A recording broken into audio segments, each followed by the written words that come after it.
Vážení priatelia, ja vás vítam pri sledovaní tohto videa a v dnešnom videu sa pozrieme na akku nožnice na konáre od značky Parkside s označením PAAS 20 LI-A1.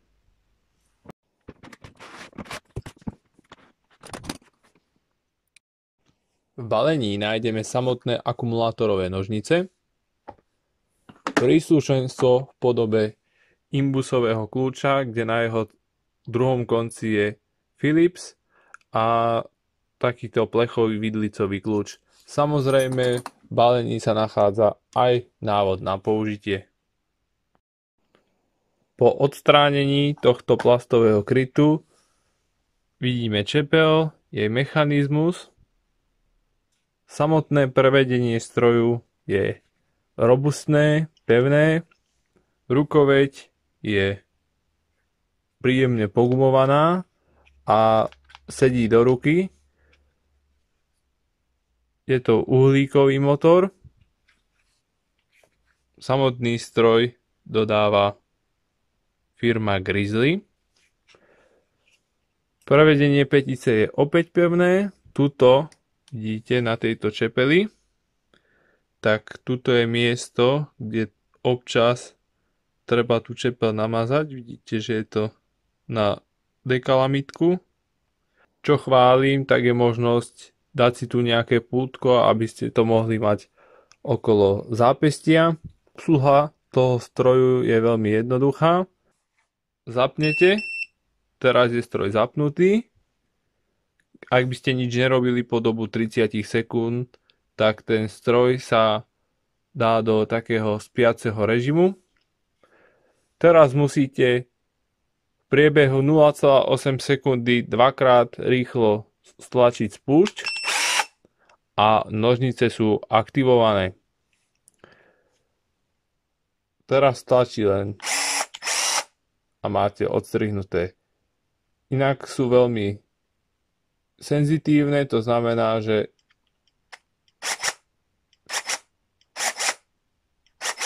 ten stroj dokáže takto zareagovať, takže tá spúšť je veľmi jemná v tomto a dokážete po prípade zabraniť nejakému úrazu.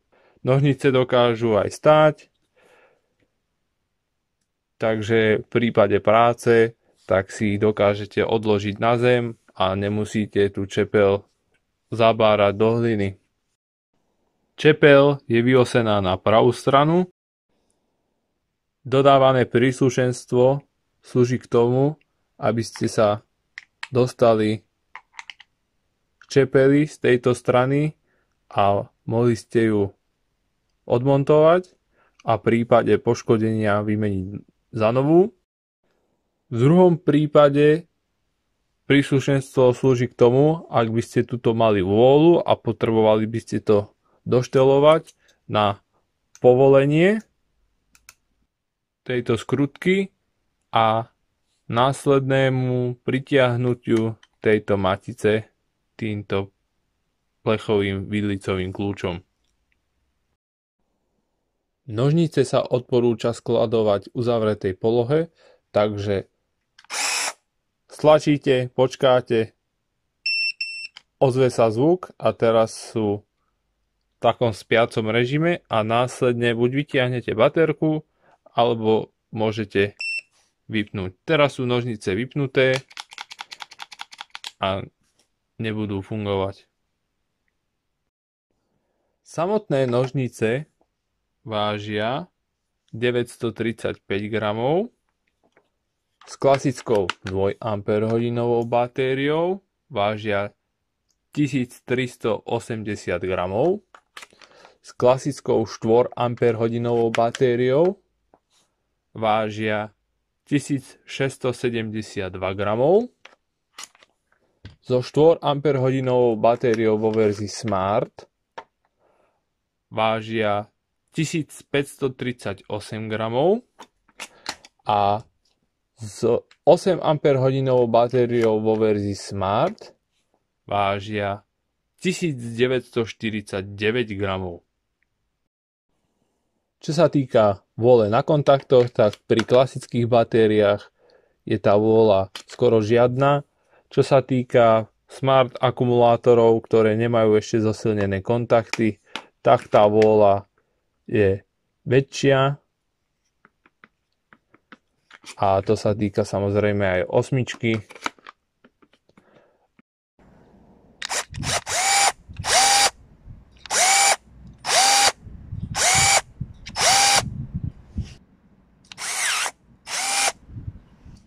Rozmerovo sa bavíme pri použití 4 Ah batérii o nejakých 33 cm. Šírka, tam kde je spúšť, je do nejakých 9,5 cm. Tu je centimetrov 8. Samozrejme šírka na batérii je 8 cm. V prípade rukovete 5 cm a pri samotnej čepeli 3 cm a pár milimetrov, čiže 3,5 cm. Takže v porovnaní s obyčajnými nožnicami je ten stroj masívny a je teda nutné počítať s možnosťami, že do niektorých miest sa nezmestíte. Suchá čerešňa o priemere 14,5 mm. 2 Ah batéria.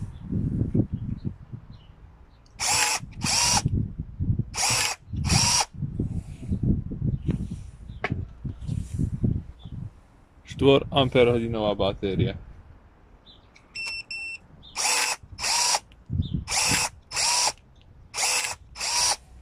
Štvorka Smart.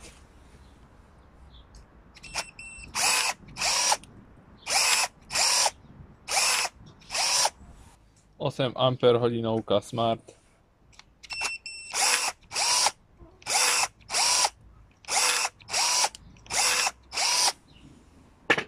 Suchá čerešňa o priemere 23 mm. 2 Ah batéria.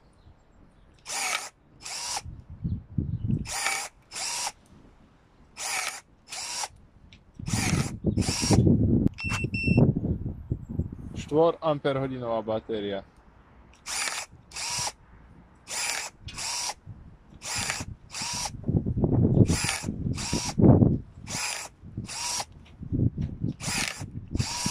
Štvor Ah batéria Smart.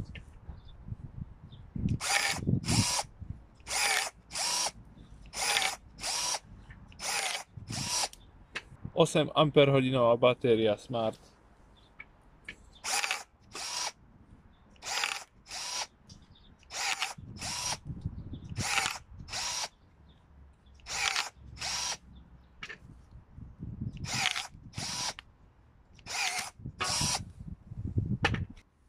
Priemer 28 mm. 2 Ah batéria. 4 Ah batéria.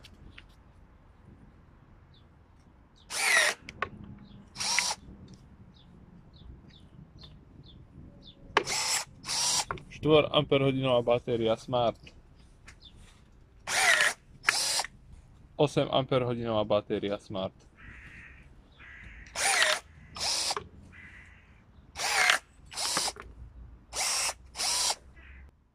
Priemer 31 mm. Začíname s 2 Ah batériou.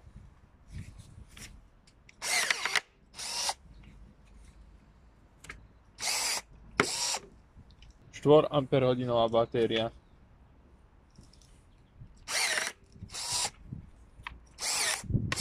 Štvor Ah batéria Smart.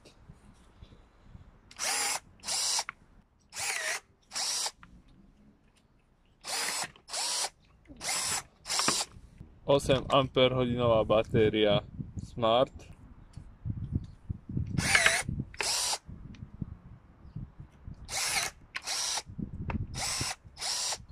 Pre test efektivity som si pripravil zo pár konárov, ktoré majú rôzny priemer od 2,8 po centimeter a budem používať 4 Ah batériu vo verzii Smart, pretože si myslím, že je to ideálna batéria pre tento stroj, nakoľko má rozmery 2 Ah batérie a vyššiu kapacitu, čo nám dodá viacej rezov a preto si myslím, že je to ideálna batéria pre toto zariadenie.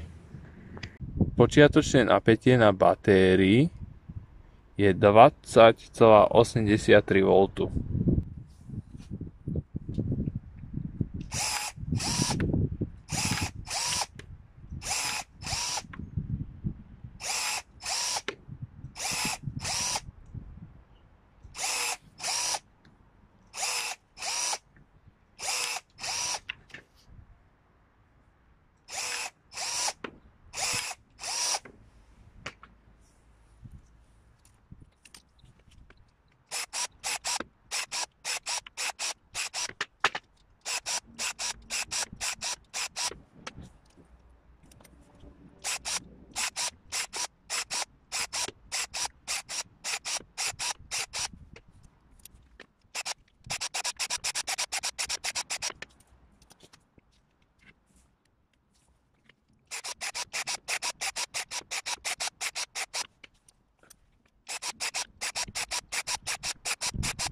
Už to ďalej nebudem trápiť, videli ste, že sa to zastavuje aj na centimetrovom konári a teraz neostáva nič iné, len si to odmerať, koľko nám zostáva na batérii.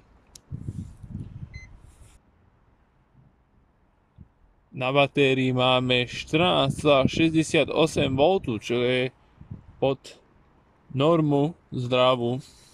Inak vonku je pod 5 stupňov a teda to tepelné zahrievanie je tým vyriešené, že je to dosť ochladené. Čo sa týka toho stroja, tak najväčšia teplota je samozrejme od motoru. Ale po celý ten čas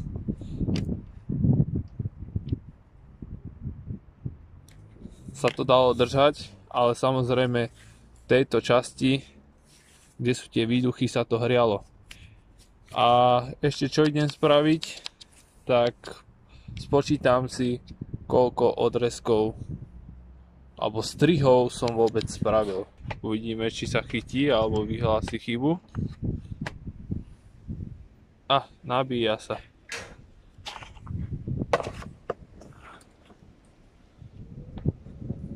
Aj rýchlo nabíjačka. A vidíte teda, že volty nám vstúpli, čo je dobré, takže meranie bolo správne a môžeme nechať batériu nabíjať a idem si spočítať, koľko jedna čiarka je 10 rezov. Takže priatelia, v prvej polke som spravil 96 rezov, potom mi došla niekde túto batéria v telefóne, musel som dať nabiť, potom mi došlo úložisko v telefóne a všetko ale mám zaznamenané a výsledok je 167 čiarok. Toto je jednotka, dvojka, tu sa čiarka neráta a každá čiarka je 10 rezov, takže mi vychádza 1670 rezov. Môžete sa pozrieť, v akom stave je ten rezný mechanizmus a vidíte, že tu už je taká preliačenina. Mohli ste vidieť, že posledných niekoľko rezov už bolo takých, že tam ostávala koža alebo kôra.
poďme si zhodnotiť ten test a tá výdrž je výborná. Vidíte, že to nie sú žiadne malinké kúsky, ale kľudne až cez 2 cm a 4 Ah Smart, ideálna batéria, rozmery 2 Ah batérie, vyššia kapacita, takže urobíte s tým ďaleko viac. Tých odrezkov alebo tých rezov na tú batériu som spravil 1670. To proste na tú batériu celý deň by ste mohli strihať, dalo by sa tak povedať, pretože samozrejme je okolo toho tá práca. A ten stroj je výborný v tomto prípade, hlavne ak sa bavíme o nejakých náletových drevinách, ktoré rastú od zeme a pekne odstrihnite pri zemi, krása.